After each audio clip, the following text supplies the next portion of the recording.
चलिए रुक करते इस बीच एक बड़ी खबर सामने आ रही है। आपको बता दें कि दिल्ली में शेल्टर होम से 9 लड़कियों की गायब होने का एक पूरा मामला है, जिसको लेकर अब स्वाति बालेवाल जो है वहां पहुंची है।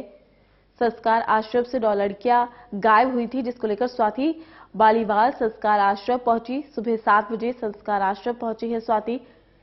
तमाम जानकारी के साथ हमारे संवाददाता जतिन शर्मा हमारे साथ जुड़ चुके हैं। जतिन, क्या कुछ जानकारी इस पूरे मामले को लेकर? स्वाति मालीवाल अब दिलशाद गार्डन के उसी आश्रम में पहुंचे जहां से 9 लड़कियां जो है वो गायब हुई थी। हालांकि स्वाति मालीवाल का ये कहना है कि इस पूरे मामले को क्राइम ब्रांच को सौंप दिया जाए और क्राइम ब्रांच आगे इस पूरे मामले की जांच करे। और ये जो 9 लड़कियां गायब हुई हैं, ये वो 9 लड़कियां हैं जिन्हें अलग अलग जगहों से मानव तस्करी के चलते रेस्क्यू किया गया था, जिसके बाद इन्हें कुछ महीने पहले ही दिलशाद गार्डन का जो ये संस्कारी आश्रम है यहाँ पर भेजा गया था। 1 और 2 की रात के बीच में ये 9 की 9 लड़कियां जो आश्रम से गायब हो जाती हैं। हालांकि वो कहां गई, किसके माध्यम से गई, खुद गई या कोई और वजह, इसके पीछे तमाम चीजें जिसको लेकर जांच अभी की जा रही है। दिल्ली पुलिस ने भी इस मामले में जो जीटीबी एनक्लेव पुलिस स्टेशन है वहां पर एफआईआर दर्ज की है।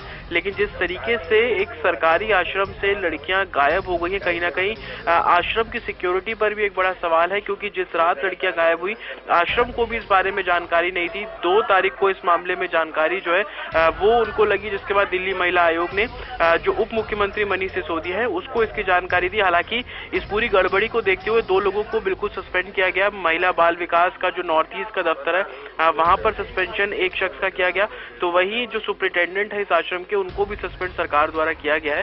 लेकिन जिस तरीके से अब जो दिल्ली महिला आयोग की अध्यक्षा स्वाति मालीवाल वो खुद उस आश्रम में पहुंची है, तो जाहिर सी बात है वो क्राइम ब्रांच से इस पूरे मामले की इन्वेस्टिगेशन करने की मांग अब रखती हुई नजर आ रही है। जी जैसे साफ तौर पर दिल्ली सरकार भी सवालों के घेरे में है।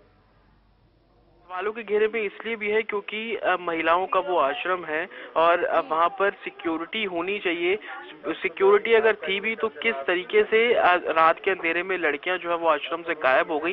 1 नहीं 2 नहीं बल्कि 9 ऐसी लड़कियां हैं जो कि वहां से गायब हुई हैं। और ये जैसे कि मैंने आपको बताया, ये वही लड़कियां हैं जिनको रेस्क्यू करके अलग अलग ह्यूमन ट्रैफिकिंग के केसेस में लाया गया था और कुछ महीने पहले ही ये इस आश्रम में आकर रुकी हुई थी। इससे पहले दिल्ली का जो द्वारका में एक आश्रम है वहां पर ये जो लड़कियां थी वहां पर रहा करती थी।